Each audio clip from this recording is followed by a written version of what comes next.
Muy bien, pues bienvenidos a la presentación de los volúmenes segundo y tercero de la serie de Derecho de Discapacidad de Fundación Derecho y Discapacidad dentro de la colección Grandes Tratados de Thomson Reuters Aranzadi. Ya se van incorporando poco a poco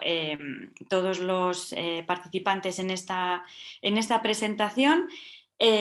Antes de dar comienzo, me gustaría señalar dos cuestiones. Una, que hay disponible un subtitulado automático para que aquellos a los que no les sale automáticamente,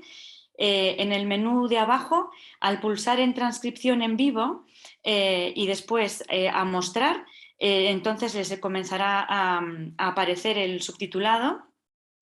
Y por otro lado, también advertir que estamos grabando la sesión para después poder compartirla con aquellos que no han podido conectarse ahora.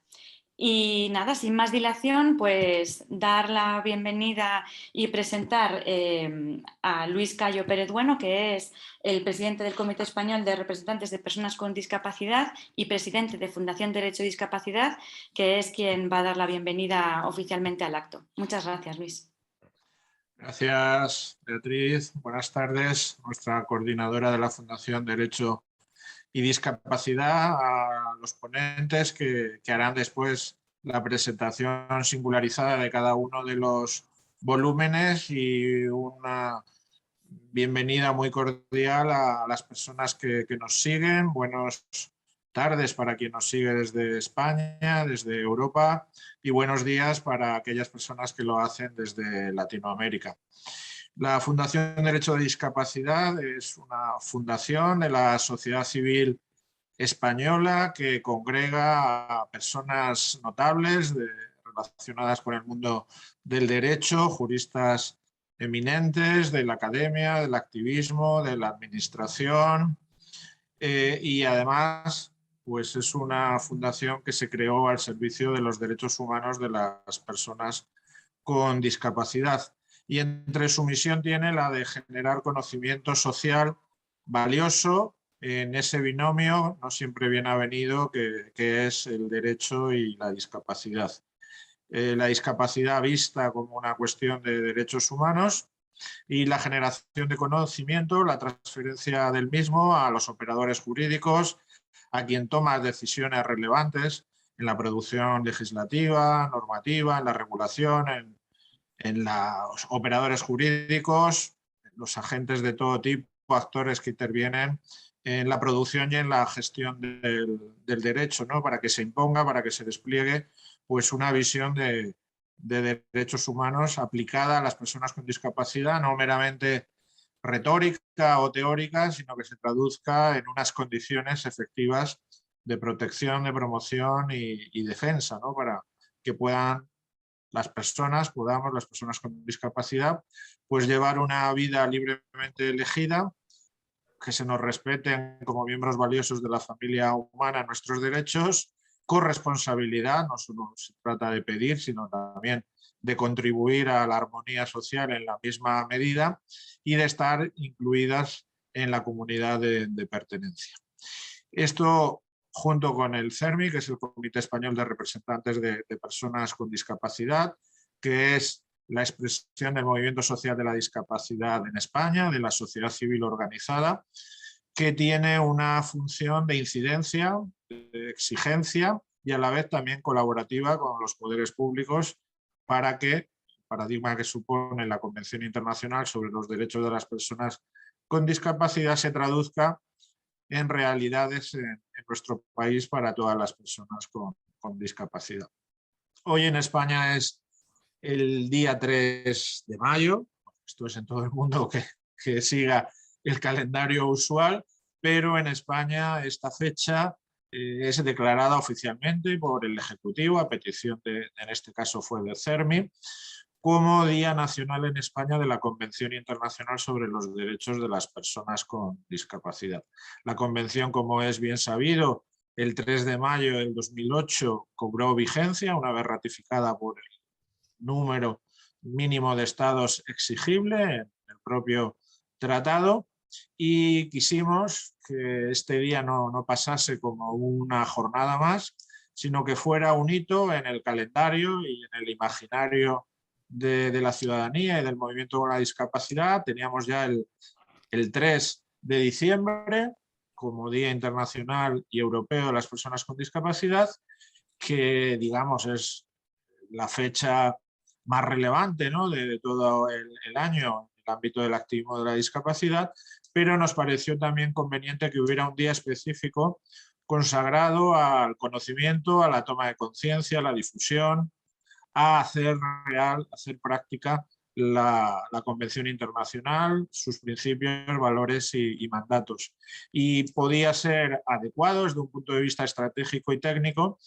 que en el primer semestre del año pues tuviéramos también un día y tener 2 fechas a lo largo del ejercicio en las que volcar pues toda nuestra acción de toma de conciencia, de presencialidad y de proyección pública en materia de personas con discapacidad y de derechos humanos de las personas con discapacidad.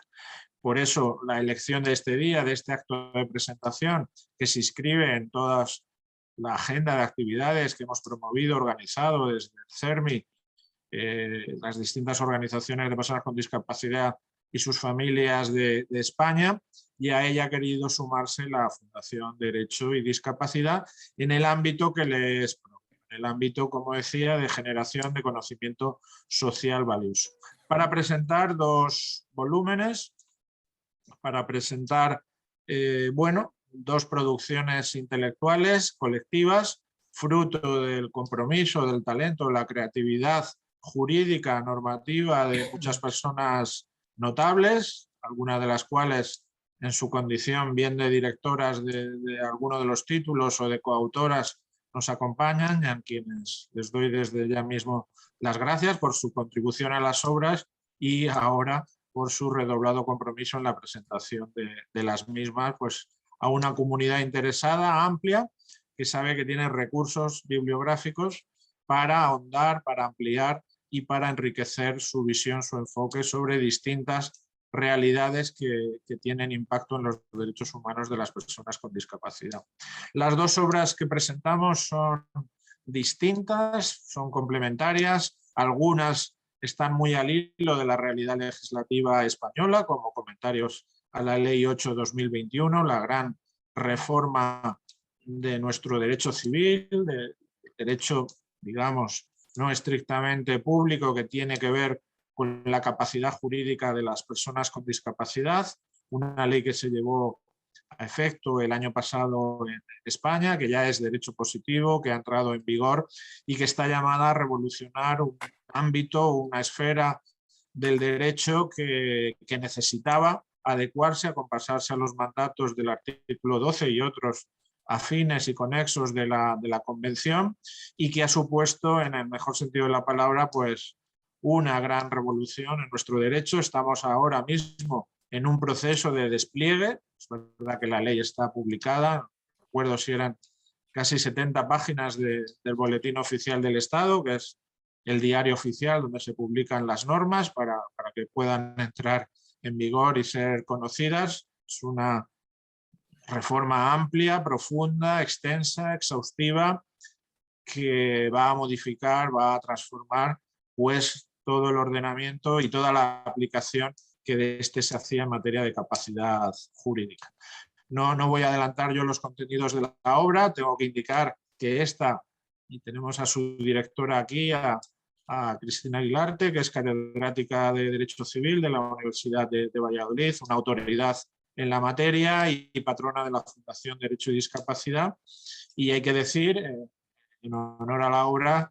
que es una obra monumental, extensísima, y también la primera en el mercado editorial español explicativa de la reforma producida, muy pegada a la realidad legislativa, con el suficiente tiempo para hacer análisis absolutamente acertados, certeros, para señalar pues, cuestiones que deben debatirse con más, seguramente con más tranquilidad, con cuestiones de apelar a todos los operadores jurídicos para que sepan que se ha producido un hecho legislativo notable y que ahora requiere de despliegue, de aplicación, de seguimiento, de monitoreo. Bueno, pues ese esfuerzo de hacer una gran obra jurídica y muy pegada. En pocos meses pues hay que atribuirlo a la buena dirección, en las buenas manos de Cristina Guilarte. Y junto a esta obra presentamos también otra, Nuevas fronteras del derecho de la discapacidad, CERMI Fundación Derecho y Discapacidad, en los últimos años, a través de publicaciones, de conocimiento, de congresos, bueno, pues de formación. Estamos tratando de que el derecho de la discapacidad sea una disciplina con identidad propia, una disciplina que amplíe, que mejore, que perfeccione ese árbol frondoso del derecho con una rama jurídica más, con sus señas de conocimiento, de reconocimiento, y que nos ayude desde el derecho, desde un derecho comprometido, desde un derecho con rostro social, pues a hacer más fácil esa transición a un modelo jurídico basado en los derechos, respetuoso de los derechos humanos de las personas con discapacidad. Nuevas fronteras del derecho de la discapacidad, que es la otra obra que se presenta esta tarde, pues trata de iluminar, de apuntar por dónde puede esta nueva rama, esta sección del derecho de la discapacidad dentro del derecho de las ciencias jurídicas ampliamente consideradas, cuáles son las nuevas dimensiones donde este derecho tiene algo que decir, que son normalmente también dominios donde se están produciendo cambios, donde hay amenazas, donde hay posibilidades en relación con los derechos humanos de las personas con discapacidad. Y uno de los que hemos elegido y que después ponente Joaquín nos alumbrará más, pues es el derecho internacional humanitario, es el derecho de las situaciones de protección cuando hay conflictos bélicos, que por desgracia pues no puede estar más de actualidad por la situación. Bueno, hay muchas situaciones bélicas de crisis, muchas olvidadas, inadvertidas, que nadie presta atención, pero bueno, hay otras más recientes, más que capturan más la atención mundial, como es pues, la guerra en Ucrania, la invasión por parte de la Federación Rusa de un país libre y soberano, y el impacto que está teniendo en términos de ataque a la población civil, de agresión a sus derechos humanos, de poblaciones desplazadas, de generación de personas en situación de protección internacional, refugiadas, etcétera. También bueno, pues el derecho internacional humanitario tiene mucho que decir, y cuando esto ocurre sobre personas con discapacidad o estas situaciones bélicas generan situaciones de discapacidad, ¿no? Bueno, pues todos esos elementos creemos que son de la máxima atención y actualidad, desgraciadamente en este caso actualidad por lo negativo. Estos dos volúmenes, como bien apuntaba Beatriz, la coordinadora de la Fundación Derecho y Discapacidad, se inscriben en una colección de grandes tratados en la serie Derecho de la Discapacidad, que en España edita, bueno, apadrina editorialmente una firma muy importante como es Thomson Reuters Aranzadi, que es un poco la gran editorial jurídica española, y dentro de su colección de grandes tratados pues nos permitió abrir una ventana de oportunidad a las publicaciones estrictamente jurídicas del derecho a la discapacidad, para que desde la producción de la más alta exigencia intelectual, pudiéramos ir contribuyendo a conformar ese anhelado derecho de la discapacidad. Estos dos títulos son los últimos. Había un título anterior que ya fue objeto de presentación, que fue Fundamentos del Derecho de la Discapacidad, al que también bueno, invito al lectora curioso que pueda buscar en las bibliografías, bueno, pues en las distribuciones comerciales, y que tenía como objeto pues, sentar las bases, establecer los fundamentos de esa nueva disciplina. Pedimos que se reconozca, pues hay que acreditarse, ¿no? Hay que mostrar las credenciales de por qué debe ser una nueva disciplina jurídica. Aquí lo dejo ya. Muchísimas gracias por el seguimiento a esta actividad. En este día, como suele decir la frase hecha, fecha tan señalada, pero no deja de ser una fecha de toma de conciencia y de ayudar desde la responsabilidad de cada parte, la academia, la administración, en la producción legislativa, normativa, en el gobierno, los gobiernos que toman decisiones y en el activismo de contribuir a un derecho de la discapacidad que haga más sencillo, que genere mejores condiciones para que los derechos humanos de las personas con discapacidad sean no una aspiración, no sea algo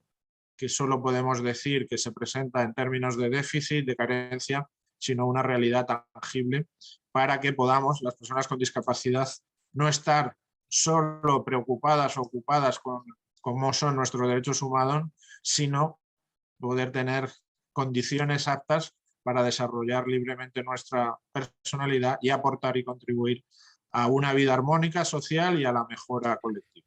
Muchísimas gracias. De paso, le devuelvo la palabra a Beatriz de Miguel para que ya presente a los ponentes, a las ponentes de cada uno de estos títulos. Muchísimas gracias, Luis. Pues efectivamente comenzamos entonces con la presentación del segundo volumen de la serie de Derecho de la Discapacidad de la Fundación Derecho y Discapacidad, que se titula Nuevas fronteras del derecho a la discapacidad. Y para ello está Francisco Barifi, que es coordinador y académico de la Red Iberoamericana de Expertos de la Convención sobre los Derechos de las Personas con Discapacidad e investigador postdoctoral de la Universidad Carlos III, y que además es coautor de uno de los capítulos del libro que trata sobre inteligencia artificial y derechos de las personas con discapacidad. Muchas gracias, Fran. Muchísimas gracias. Buenas tardes, buenos días a todas y todos. Bueno, muchísimas gracias por honrarme en esta presentación. Voy a ser muy breve para dar lugar justamente a las dos ponencias magistrales que vamos a tener el día de hoy. Como bien decía, digamos, tuve el honor de participar de este volumen 2 sobre nuevas fronteras del derecho a la discapacidad. Simplemente mencionar la importancia, la relevancia de esta obra en la construcción de lo que podemos ya denominar el derecho de la discapacidad. Si bien es una rama del derecho relativamente reciente, creo firmemente que el derecho a la discapacidad es una rama jurídica de suma trascendencia jurídica y social, ¿no? Y sobre todo una rama que aborda cuestiones actuales, retos concretos. Como bien decía Luis, en la presentación, el día 3 de mayo, se celebra la adopción de la Convención, la incorporación en España de la Convención, y cabe recordar aquí el proceso de negociación del tratado, la primera vez que un tratado de derechos humanos negociado en un ámbito diplomático, altamente formal, de donde solamente los estados tienen voz y voto. En la convención se dio por primera vez la posibilidad a la sociedad civil, a los grupos de personas con discapacidad, participar en el proceso de negociación, elaborar propuestas, y fue gracias a la participación de las personas con discapacidad que la convención logró incorporar disposiciones realmente paradigmáticas, cambios de paradigma y enfoques que seguramente las representaciones diplomáticas y técnicas de los estados jamás hubieran pensado, ¿no? Y entonces, al hilo de ello, simplemente mencionar la importancia que tiene el derecho de la discapacidad para el derecho en general y para la sociedad, ¿no? Entiendo que el derecho de la discapacidad es un ámbito que se genera desde y para las personas con discapacidad, que continúa este enfoque fraguado en la Convención de diálogo, de interacción entre la sociedad civil, digamos, y los órganos políticos y de gestión y legislativos. Además, ha demostrado, y lo hemos visto, cómo el tratado, la convención como un tratado de derechos humanos ha sido transformadora, no solamente de la visión de la discapacidad, sino del propio discurso de los derechos humanos. Cambios paradigmáticos desde el propio concepto del modelo social, desde el planteamiento de la igualdad inclusiva, desde las exigencias de accesibilidad, desde la educación inclusiva, o incluso algo que vamos a hablar hoy, y ahora vamos a dar lugar, artículo 11 y artículo 12 de la Convención, dos disposiciones que rara vez encontramos dentro de los tratados de derechos humanos, han marcado sin duda el rumbo de un cambio de paradigma que no solo se aplica al ámbito de la discapacidad, sino que tiene profundas implicancias para el resto de la sociedad. Como ahora lo vamos a ver seguramente en las próximas ponencias, en la medida en la cual tengamos un enfoque y un abordaje inclusivo hacia las personas con discapacidad, al mismo tiempo estamos cubriendo y abarcando a toda la diversidad humana. El derecho de la discapacidad es, sin duda, el faro al cual yo creo que podemos ver como juristas y como estudiosos del derecho hacia dónde están yendo justamente los cambios de paradigma y los nuevos desafíos. Bueno, sin más, simplemente agradecer a CERMI, a la Fundación Derecho y Discapacidad, por por esta iniciativa de generar espacios de reflexión, de tender puentes entre la academia, entre la sociedad civil, entre el movimiento asociativo y entre los órganos políticos. Este segundo volumen, como bien decía Luis, es un volumen que plantea desafíos hacia los nuevos retos de la discapacidad, por ejemplo, en cuanto al valor de la vida, ante amenazas, como sucedió en el ámbito del COVID, la igualdad de mujeres y niños, inteligencia artificial, el aspecto de la desinstitucionalización,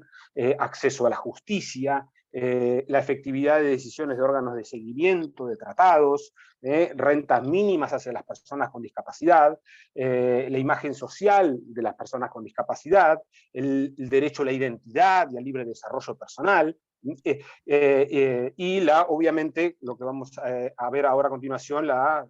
personas con discapacidad ante las situaciones de emergencia humanitaria. Simplemente reafirmar que el derecho de la discapacidad es un ámbito del derecho al cual no solamente la discapacidad debe mirar, sino todo el mundo del derecho, porque justamente es un ámbito del derecho que debe continuamente sortear las barreras que se presentan en la sociedad para la libertad y la igualdad en el ejercicio de los derechos humanos. Muchas gracias.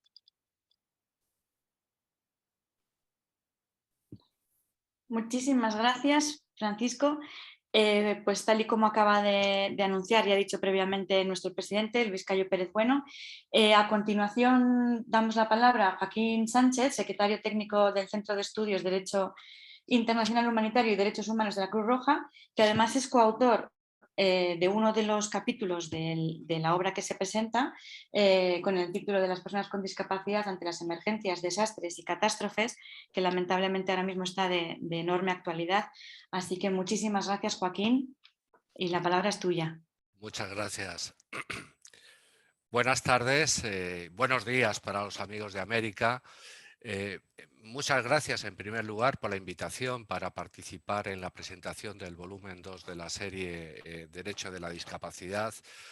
y muchas gracias también a Rafael de Lorenzo por invitarme a compartir con él la elaboración del capítulo 11 de la obra, las personas con discapacidad ante las emergencias, desastres y catástrofes, protección jurídica reforzada o mayor exposición.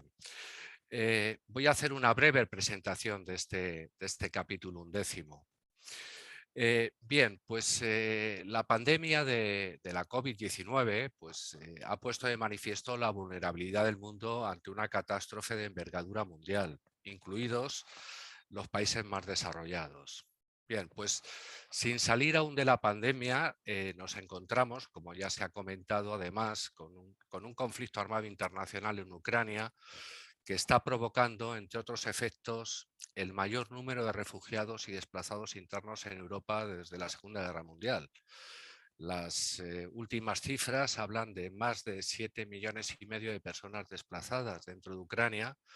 casi 5,5 millones de refugiados y más de 13 millones de personas dentro de Ucrania en situación de extrema vulnerabilidad que necesitan ayuda humanitaria.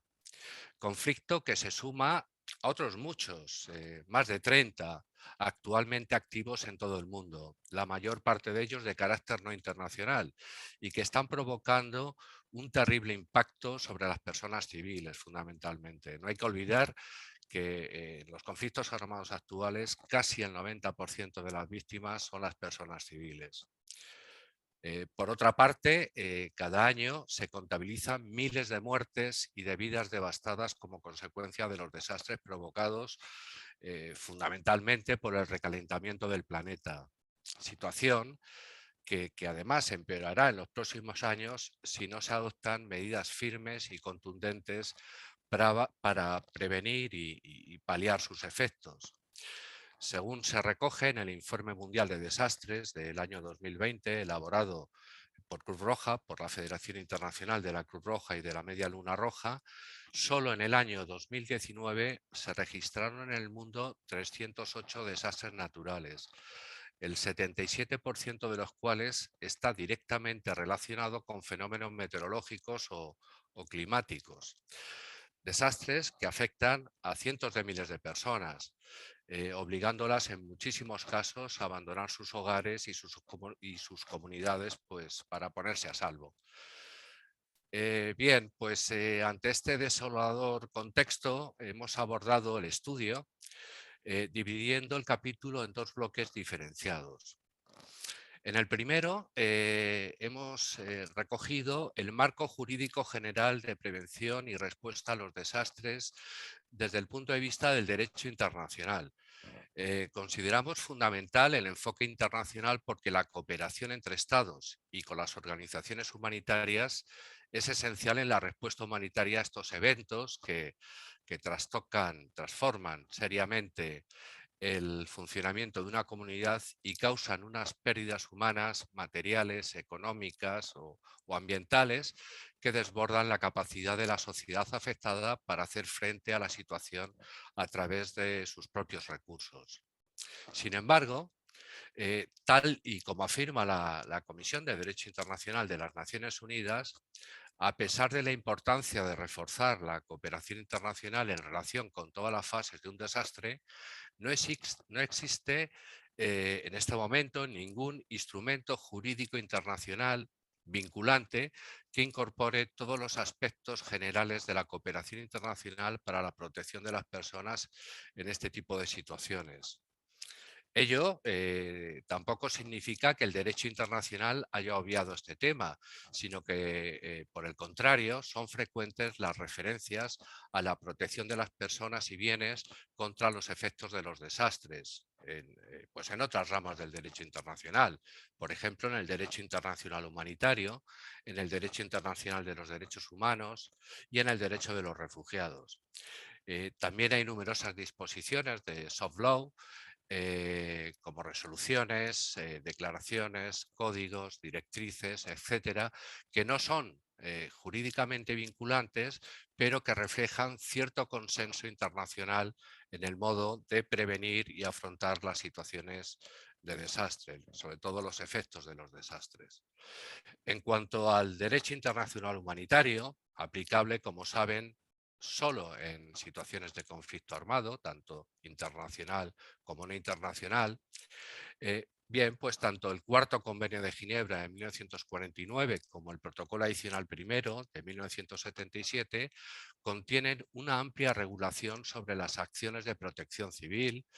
sobre la protección de la población civil,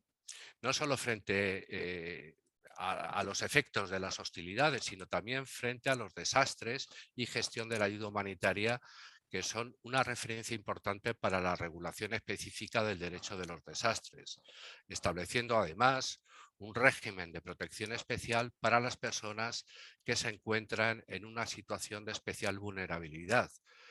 incluyendo, por supuesto, a las personas con discapacidad. En relación con el derecho internacional de los derechos humanos, Tal y como ha afirmado la Comisión de Derecho Internacional, las personas no pierden sus derechos por el hecho de que se produzca un desastre ni en las fases posteriores al mismo. En la misma medida, los Estados mantienen su obligación de proteger a la población. Desde este punto de vista, las personas afectadas por desastres no se diferencian del resto de la población, encontrándose también protegidos por los derechos humanos en vigor en el Estado que ostenta pues la soberanía territorial. Sin embargo, a pesar de ello, solo 2 tratados de derechos humanos se refieren específicamente a la protección en situaciones de desastre. En primer lugar, habría que citar la Carta Africana sobre los Derechos y el Bienestar del Niño de 1990,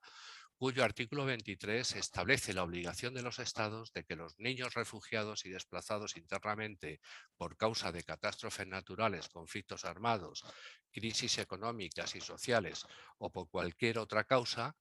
reciban la protección y la asistencia humanitaria adecuadas para disfrutar de los derechos establecidos en la Carta. En segundo lugar, también habría que citar la importante Convención Internacional sobre los Derechos de las Personas con Discapacidad de 2006, cuyo artículo 11 impone a los Estados la obligación, conforme al derecho internacional humanitario y al derecho internacional de los derechos humanos, de adoptar todas las medidas necesarias para garantizar la seguridad y la protección de las personas con discapacidad en situaciones de riesgo, incluidas las situaciones de conflicto armado, emergencias humanitarias y desastres naturales.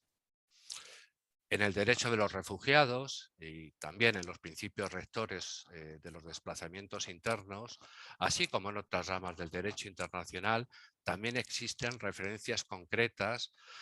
a la protección de las personas en situaciones de desastre, que, bueno, pues por falta de tiempo no vamos a poder mencionar ahora. Finalmente, en este primer bloque, recogemos 2 importantes iniciativas que podrían completar y mejorar el marco jurídico de respuesta a los desastres. En primer lugar, habría que citar el proyecto de 18 artículos elaborado por la Comisión de Derecho Internacional sobre protección de las personas en situaciones de desastre,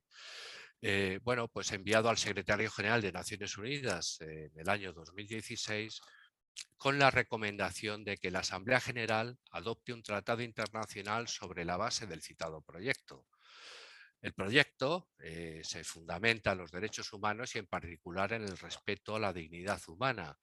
y establece, entre otras cuestiones, la obligación de cooperar de los estados entre sí y con el movimiento internacional de la Cruz Roja y Media Luna Roja y otros actores humanitarios. Se recoge expresamente también la aplicación de los principios de humanidad, imparcialidad y neutralidad definidos ya por la Resolución 46-182 de la Asamblea General de Naciones Unidas como orientadores de la acción humanitaria, añadiendo además que se tendrán en cuenta las necesidades de las personas especialmente vulnerables. En los comentarios al artículo 6, la propia Comisión reconoce que la expresión especialmente vulnerables se ha tomado de las directrices del derecho internacional de respuesta a los desastres, elaboradas por la Federación Internacional de la Cruz Roja y de la Media Luna Roja, y que tal expresión va referida a las necesidades de colectivos como la infancia, las personas con discapacidad y las personas mayores, entre otros. La Comisión considera también que en el contexto de las emergencias complejas, es decir, como podría ser un desastre natural en el marco de un conflicto armado, las normas del derecho internacional humanitario deben aplicarse como lex specialis, mientras que las disposiciones contenidas en el proyecto de artículos seguirían siendo aplicables en la medida en que las cuestiones jurídicas que se planteen a raíz de un desastre no queden abarcadas por las normas del derecho internacional humanitario. En definitiva, consideramos de especial importancia esta iniciativa y esperamos que la Asamblea General tome nota de la recomendación de la Comisión de Derecho Internacional y ponga en marcha la adopción de un tratado internacional sobre esta materia. En segundo lugar, Citamos también la iniciativa de la Federación Internacional de la Cruz Roja y la Media Luna Roja sobre el derecho de los desastres, que va fundamentalmente dirigida al fortalecimiento de los marcos jurídicos nacionales, adecuándolos para mejorar los mecanismos de prevención y para facilitar la respuesta internacional, eliminando los obstáculos de todo tipo que la entorpecen, entre otros, pues, por ejemplo, el que se grave fiscalmente la ayuda humanitaria o la falta de facilidades jurídicas para las organizaciones humanitarias que acuden en respuesta al desastre. También va dirigido al cumplimiento de unos principios y garantías fundamentales, es decir, que protejan contra toda forma de discriminación, que aborden los derechos y las necesidades específicas de algunas categorías de personas que podrían pasar desapercibidas, como las personas con discapacidad, las personas mayores, los migrantes y las personas desplazadas. Por tanto, entendemos que ambas iniciativas son compatibles y complementarias, una desde el punto de vista del derecho internacional y la otra a través del fortalecimiento de las legislaciones nacionales en materia de desastres, de modo que favorezcan y faciliten la respuesta internacional en estas situaciones. En la segunda parte del trabajo, la idea fundamental que se pone de manifiesto es que la respuesta ante una situación de desastre o emergencia no puede ser homogénea para toda la población afectada, sino que debe considerar las necesidades específicas de los distintos colectivos y contribuir a que las medidas impulsadas no conduzcan a una mayor exclusión o discriminación de los grupos más vulnerables. Las personas con discapacidad, con carácter general, se ven gravemente afectadas en situaciones de emergencia. Pueden verse excluidas de los procesos de socorro, rehabilitación y respuesta debido a la falta de planificación y preparación, a la falta de accesibilidad a las instalaciones, al transporte y a la información, haciéndoles imposible o más difícil el uso de los servicios habituales de apoyo en casos de desastre. A la vista de las referencias internacionales mencionadas, hay que destacar que, si bien la prestación de asistencia humanitaria se ha entendido clásicamente con el objetivo de satisfacer necesidades básicas de subsistencia, en las últimas décadas se ha elevado a un primer plano la protección de las víctimas y la garantía de sus derechos, tratando de superar ese concepto tradicional asistencialista para avanzar en el enfoque basado en los derechos humanos. Incorporar el modelo de derechos en la ayuda humanitaria sin duda plantea retos, ya que no es posible de forma mecánica en las diversas situaciones y circunstancias. Una de las mayores barreras en la incorporación y despliegue del enfoque de derechos reside en su puesta en práctica, en su operatividad, en la dificultad de establecer una hoja de ruta de derechos y acciones para su implementación efectiva. El enfoque de derechos implica conocimientos específicos y un esfuerzo de creatividad y de adaptación a los diversos contextos y realidades. En el capítulo se aborda también el impacto de la COVID-19 en las personas con discapacidad, trayéndose a colación distintos estudios. En primer lugar, el realizado por el Comité Español de Personas con Discapacidad, el CERMI, en el que se afirma que la pandemia ha puesto de manifiesto el escaso conocimiento e implantación de la Convención y de los mandatos de derechos humanos en las políticas públicas españolas, así como por otros agentes como sociedades científicas o incluso las empresas, ¿no? Otro estudio también mencionado es el realizado por el Observatorio sobre Discapacidad y Mercado de Trabajo en España, ODISMET, de la Fundación 11. Se recoge entre sus conclusiones una mayor prevalencia de la enfermedad en personas con discapacidad que en el resto de la población, y se pone de manifiesto el mayor impacto de las consecuencias de la pandemia para este colectivo, ya que implican una mayor exposición al virus y carencias de servicios sanitarios para personas que en muchas ocasiones están necesitadas de tratamientos médicos, de terapias y de rehabilitación por motivo de su discapacidad. La nota optimista la aporta el estudio de Plena Inclusión España realizado por el INICO, Instituto de Integración en la Comunidad de la Universidad de Salamanca, que pone de relieve el significativo impacto positivo y la gran dedicación de las entidades del movimiento asociativo de la discapacidad y sobre todo sus importantes actividades de apoyo tanto a sus usuarios como a las familias. Como dato más alarmante de este periodo, bueno, pues hay que poner de manifiesto también que hemos visto cómo en algunas comunidades, en el momento más álgido de la pandemia, se aplicaban protocolos sanitarios que directamente excluían del ingreso en las unidades de cuidados intensivos, en las UCIs, a las personas mayores en función de la edad y por el hecho de ser portadoras de discapacidades,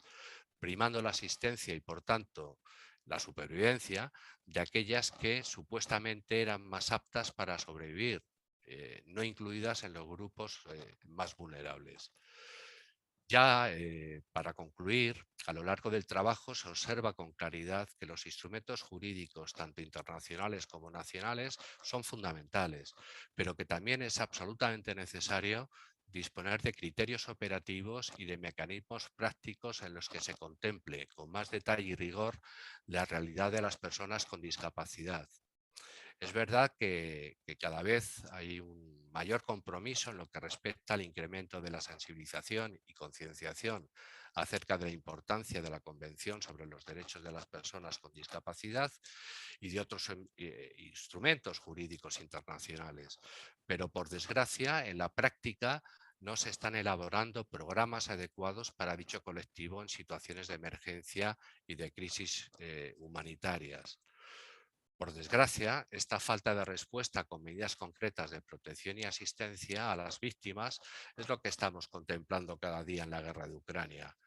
a la que me refería al principio. Conflicto en el que se están dirigiendo ataques masivos, indiscriminados e intencionados contra la población civil y contra los bienes necesarios para su supervivencia. Conflicto en el que estamos siendo testigos de cómo se obstaculiza la asistencia humanitaria a las víctimas y donde las personas con discapacidad se encuentran en el más absoluto abandono, como están denunciando ya algunas organizaciones. Esperemos que la comunidad internacional tome nota de estos crímenes sobre todo para que no queden impunes. Bien, pues ya muchas gracias por la atención, no me voy a extender más. Pido disculpas por haberme excedido quizá un poco en el tiempo asignado. Muy buenas tardes. Muchísimas gracias, Joaquín. Muchas gracias por tu colaboración y por tu presentación. Y pues damos paso entonces a la presentación del tercer volumen de la serie de Derecho de la Discapacidad, que se titula Comentarios a la Ley 8/2021, por la que se reforma la legislación civil y procesal en materia de discapacidad. Y tenemos la suerte de contar con Cristina Aguilarte Martín Calero, que además de ser la directora de la obra, también es catedrática de Derecho Civil de la Universidad de Valladolid y patrona de la Fundación Derecho y Discapacidad. Así que, Cristina, si te parece bien, te doy la palabra. Muchas gracias. Muchísimas gracias, Beatriz, por la presentación. Y muchísimas gracias también por permitirme estar hoy aquí presentando nuestra obra, este comentario a la Ley 8/2021. Es un honor para mí presentarla ante vosotros, trascender la academia, la universidad, ¿no?, al mundo en el que yo me desenvuelvo con más facilidad. Bien, como muchos sabéis, esta Ley 8/2021 constituye un paso muy importante hacia la armonización de nuestro sistema jurídico con la Convención de Nueva York de 2006 y en particular con su artículo 12, en el que se proclama la que las personas con discapacidad tienen capacidad jurídica en pie de igualdad con las demás personas en todos los aspectos de la vida. Pues bien, la nueva regulación implica una transformación radical de nuestro sistema jurídico que afecta sobre todo y básicamente al Código Civil, pero también a otras normas muy importantes como la ley del notariado, la ley hipotecaria, la ley del registro civil, también la ley de protección de las personas con discapacidad, el Código de Comercio y sobre todo, y esto es muy importante, afecta también a las leyes procesales de enjuiciamiento civil y de jurisdicción voluntaria. ¿Cómo empezó todo, ¿no? ¿Cómo se originó esta monumental obra? Pues mirad, esta obra tiene su origen en una jornada técnica que organizamos en la Universidad de Valladolid en 2018, justo en octubre de 2018, justo cuando se lanza el anteproyecto de ley. El anteproyecto de ley que se lanzó el 21 de septiembre de 2018. Pues rápidamente pues nos reunimos y participamos varios investigadores con el fin de analizar el anteproyecto y con el fin de humildemente pues formular propuestas de mejora al texto legal, y algunas de ellas fueron acogidas en la propia tramitación, digamos, interna, antes de llegar al Consejo de Estado, el documento, y algunas otras fueron acogidas en tramitación parlamentaria. Pues bien, desde entonces hasta que se promulga, hasta que se aprueba la ley el 2 de junio de 2021, pues fuimos siguiendo muy de cerca todos los avatares de esta iniciativa legislativa que culminó en la aprobación de la ley y nos permitió acumular pues, un conocimiento profundo del texto legal que fuimos pues, plasmando en artículos de revista, en algunas monografías y difundiendo en jornadas, seminarios y congresos. Esta ley de 2021 la esperábamos con muchísima impaciencia. Desde 2008 que se incorpora la Convención de Nueva York al ordenamiento jurídico español, bueno, pues se sabía que en algún momento esta ley tenía que llegar. Y entre tanto llegaba y no llegaba, pues se encomendó al Tribunal Supremo la dificilísima tarea de interpretar el ordenamiento jurídico español tal y como existía, de acuerdo con los postulados de la Convención de Nueva York. Y es verdad que el Tribunal Supremo hizo una labor encomiable, hizo una interpretación dentro de las posibilidades, porque al final los jueces aplican la ley,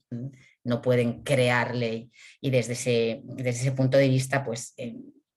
la labor encomiable que hicieron no era en absoluto suficiente y no podía serlo. Y no podía serlo porque la reforma tenía que ser profunda, tenía que ser una modificación que superase la reinterpretación de las instituciones tutelares tal y como la había planteado el Tribunal Supremo, y tenía que trascender todo el ordenamiento jurídico. Y esto es lo que ha hecho el legislador español. Efectivamente, hemos retocado lo que se conoce como las instituciones tutelares, hemos suprimido el procedimiento de incapacitación, pero también se han tocado otras partes del derecho civil, otras partes del derecho privado que necesariamente debían también de acoplarse, de adaptarse al artículo 12 de la Convención. Veíamos que los vientos de cambio soplaban y soplaban muy a favor, porque el texto, la propuesta de reforma que se plasmó en este anteproyecto de 2018 fue un texto que hicieron suyo 3 gobiernos de distinto signo político. Y detrás de esta aceptación del texto, pues sin duda se encuentra el buen hacer de la sección civil de la Comisión de Codificación, pero desde luego lo que vimos que existía detrás de esa aceptación, de ese trabajar por el texto, estaba el empuje del movimiento asociativo personificado en el Comité Español de Representantes de las Personas con Discapacidad. En paralelo con esta reforma que se iba gestando, ¿verdad?, pues se produce una importante actividad legislativa que con mayor o menor acierto pone fin a algunas de las vulneraciones denunciadas por el Comité de los Derechos de las Personas con Discapacidad en las observaciones finales a España, como por ejemplo la prohibición de la esterilización forzosa, con la que se termina en España y el reconocimiento del derecho del voto a todas las personas con discapacidad. Pues bien, así las cosas se nos permitía intuir que antes o después tendríamos esta ansiada reforma de nuestra legislación civil y procesal. Y por ello nos pusimos a trabajar en una obra que facilitara al operador jurídico, pero también a las entidades del tercer sector de acción social, a las personas con discapacidad y sus familias, el conocimiento y la comprensión de un nuevo sistema cuya filosofía en ocasiones está alejada de nuestra tradición jurídica. Y aquella obra es la que hoy presentamos. En ella se trata exhaustivamente el contenido completo de la Ley 8/2021. Lo hemos hecho en forma de comentario analítico y crítico de cada uno de los preceptos legales que se ven afectados por la reforma, tratando de dar respuesta a las lagunas, a las contradicciones, a las dificultades interpretativas y a los problemas de orden práctico que se plantean en el nuevo texto.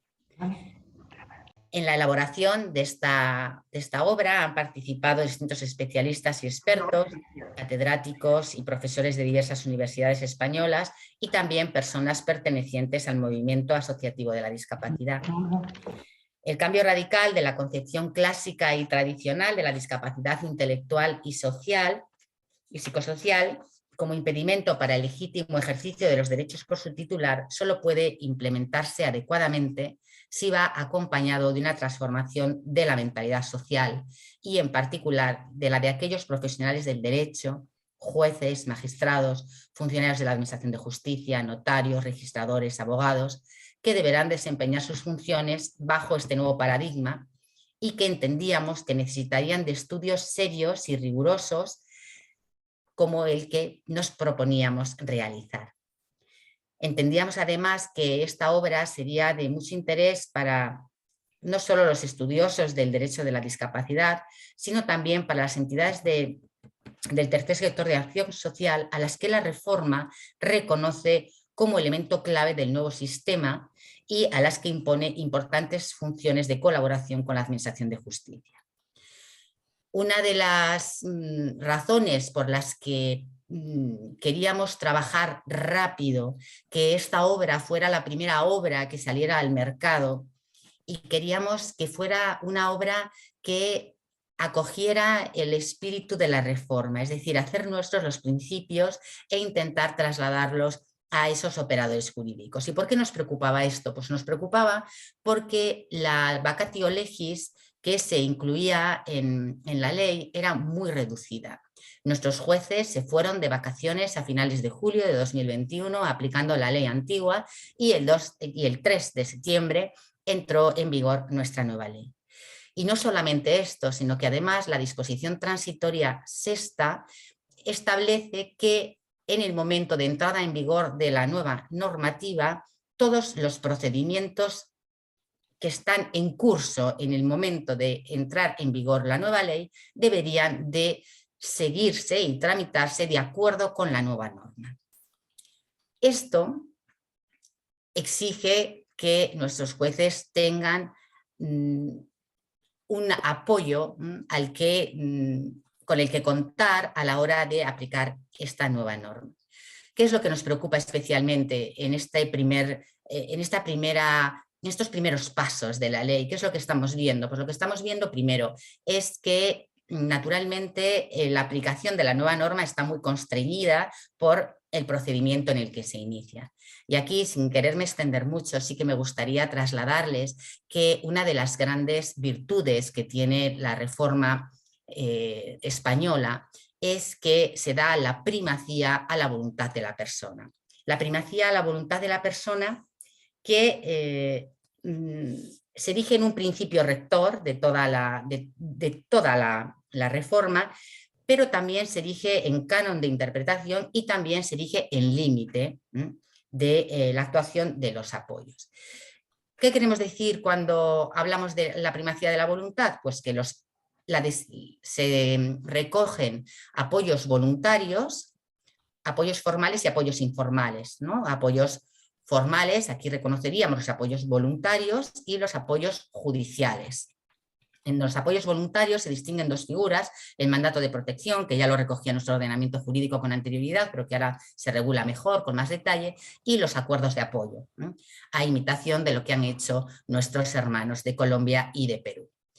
Claro, esta grandeza, digamos, ¿no?, de podernos dar un acuerdo de apoyo sin no tener que acudir a la autoridad judicial, bueno, pues en estos primeros pasos de la reforma todavía no somos muy conscientes del alcance que haya podido tener esta figura. Y en cambio sí que estamos viendo, como si dijéramos, una cierta inercia de nuestros jueces hacia las figuras tradicionales, ¿no? La curatela y la curatela, que siempre será asistencial y solo excepcionalmente podrá implicar representación legal. Pero fíjense si nuestro legislador ha estado verdaderamente comprometido con la voluntad de la persona, que si incluso las personas se dirigen a la autoridad judicial para solicitar la designación de un apoyo formal judicial, en teoría curatela asistencial o en su caso defensor judicial, si el apoyo fuere más puntual, fíjense que se le impone en el artículo 42 de la Ley de Jurisdicción Voluntaria, se le impone al juez que en la entrevista que obligatoriamente tiene que desarrollar con la persona con discapacidad, si el juez entiende que la persona está suficientemente apoyada por la guarda de hecho, la situación fáctica, que está funcionando adecuadamente, como en el artículo 264 del Código Civil se permite al guardador de hecho acudir a la autoridad judicial para realizar actos de representación legal, si ésta se exigiera en el tráfico jurídico, si el juez entiende que la guarda informal, la guarda de hecho está funcionando adecuadamente, cerrará el expediente. Y no solo esto, sino que si considera que la persona puede darse un acuerdo de apoyos por sí misma, le explicará en esta entrevista la posibilidad de darse un acuerdo de apoyos, de verdaderamente trasladar su voluntad y organizarlo a su medida, y si la persona lo acepta, cerrará también aquí el expediente. Y esto es donde verdaderamente cambia radicalmente el sistema, y esto se va a canalizar al margen de lo que venía siendo, ¿no?, la jurisdicción. Siempre el apoyo judicial, que es la única respuesta que tenía nuestro ordenamiento en el pasado. Por eso yo entiendo que no debemos de valorar la bondad de nuestra reforma, que yo creo que es una magnífica reforma. Naturalmente hay cosas que son mejorables, naturalmente que hay cosas que podrían haberse hecho mejor, pero es mejor esto que lo que teníamos antes, con lo cual esto es con lo que debemos de echar a andar. Pero sobre todo yo creo que no debemos de valorar, les decía, la bondad de nuestra reforma viendo cuál es la actividad de nuestros jueces, que efectivamente acuden a la curatela y en exceso probablemente a la representación, ¿no?, a la curatela con facultades de representación. ¿Por qué? Porque esto tendría que ser puesto en relación con el número de acuerdos de apoyo que se estén dando y con el número de guardas de hecho que se estén desplegando en la práctica. Pero bien, antes de terminar, y no quiero extenderme más en lo que es la reforma, nuestra magnífica reforma, en la que me siento yo pues verdaderamente me veo reflejada, ¿no?, en esa reforma, en ese intento del legislador de devolver a las personas con discapacidad el ser dueños de su propia vida, el poder trazar su camino, porque esa es la autonomía. Esa es la autonomía que predica el Tribunal Europeo de los Derechos Humanos, ¿no? ¿Qué es lo que dice que es el derecho a la autonomía? Pues el derecho a vivir nuestra vida como nosotros queremos vivirla. Y nuestra vida, nuestro camino vital se jalona por nuestras decisiones. Si no las tomamos nosotros, nuestro camino no lo diseñamos nosotros, ¿no? Y desde este punto de vista, pues yo encuentro que la asistencia, que es la figura principal que se erige ahora en el Código Civil, siempre asistencia, siempre supervisión, siempre acompañamiento, pues está muy en línea con esa idea de la autonomía pregonada en el artículo 8 del Convenio Europeo de los Derechos Humanos. Y bien, les decía que ahora me van a permitir utilizar estos últimos minutos para dar las gracias. Para dar las gracias, y en grande además, a todos los autores que me acompañaron en esta iniciativa que significa tanto para mí y en la que puse tanto empeño, por su rigor, por su buen hacer y su respeto a las exigencias de una obra de estas características. Teníamos limitado el tiempo, teníamos limitado el espacio. Y aunque son autores, merecen un reconocimiento expreso Rafael de Lorenzo y Luis Cayo Pérez Bueno, a quienes doy las gracias por fortalecer mis vínculos con el mundo de la discapacidad y por considerar que esta obra es digna de integrarse en la colección que dirigen, Derecho de la Discapacidad, dentro de la colección Grandes Tratados de la editorial Aranzadi. Y también quiero agradecer aquí de corazón